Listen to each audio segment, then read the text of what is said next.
We are certain that this regime has used chemical weapons against the Syrian people. The White House says that it still needs conclusive evidence.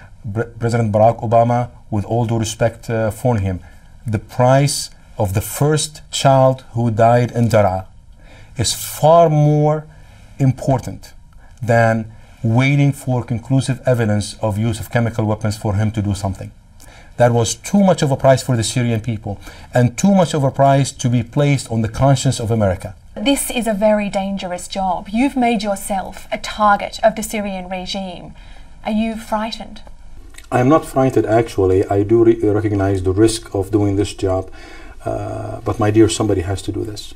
We cannot all sit idle and see this man slaughter the Syrian people. Syria's civil war has now been grinding on for more than 2 years. Horrific violence. More than 70,000 people estimated to have died. Cities destroyed. More than 1 million Syrians have fled their country. Many of them are now living in refugee camps. Is there any hope that the Syrian opposition can win this war and bring the violence to an end? This is not a civil war. This is a dictator who is attacking his own people. This is a dictator, by his own admission, said that the revolution was peaceful.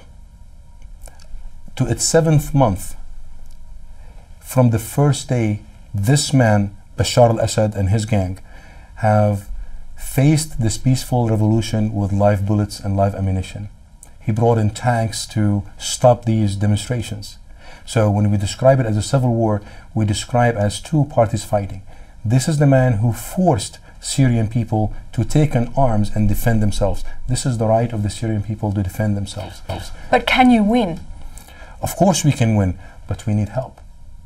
The argument against US intervention is that this is a messy, complicated war, and that if the US arms the rebels, it has no guarantee as to where they will end up.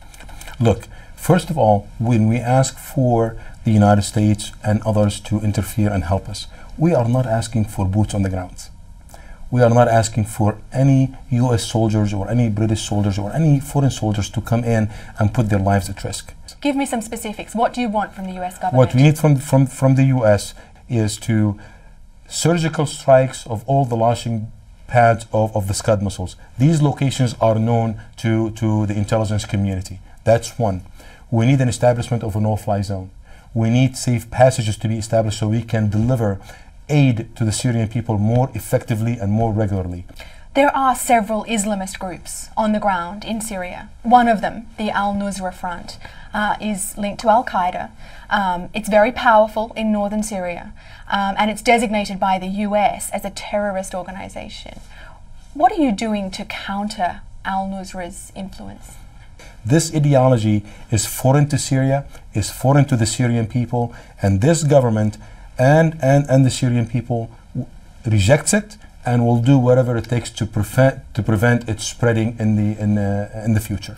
You spent more than 30 years living in the US. You've been a US citizen for more than 25 years. What have you learned or experienced in the US that is helping you do this job? I've learned many things that make me the person who I am today. I learned that the democracy is something that is an excellent system, something that the Syrian people can adopt and give it a chance. Isn't there a problem that even when this war ends, it's unleashed so much chaos, so much violence, so much hatred, that there may not be much hope for a unified, peaceful Syria in future? It is a complicated situation, but delaying any action will make the situation worse. Waiting more of doing nothing is going to make what you have described worse. So yes, it is complicated, but I think there is hope. There is a lot of optimism. I am very optimistic.